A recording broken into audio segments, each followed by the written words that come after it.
بسم اللہ الرحمن الرحیم۔ السلام علیکم ورحمۃ اللہ وبرکاتہ۔ آج کی اس ویڈیو میں بات کریں گے خواب میں ڈکار لینا کیسا۔ تو اس کی مختلف صورتیں ہیں۔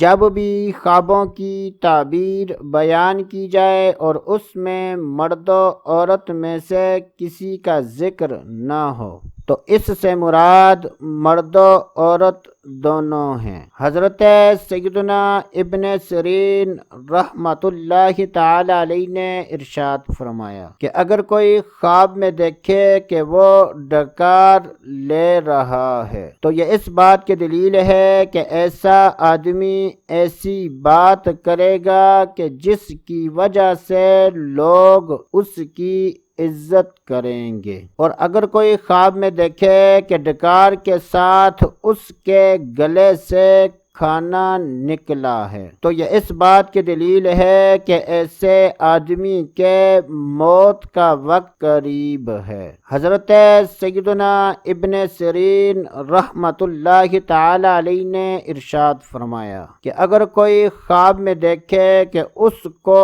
کڑوا ڈکار آیا ہے تو یہ اس بات کی دلیل ہے کہ ایسا آدمی ایسی بات کرے گا کہ جس کی وجہ سے لوگ اس کو ملامت کریں گے اور ایسے آدمی کو نقصان ہوگا۔ اللہ عز و جل سے دعا ہے کہ اللہ عز و جل ہمیں اچھے خواب دیکھنے، برے خوابوں سے بچنے کی توفیق عطا فرمائے۔ تو دوستو ابھی کے لیے اتنا ہی، اگلی ویڈیو تک اجازت، اللہ حافظ۔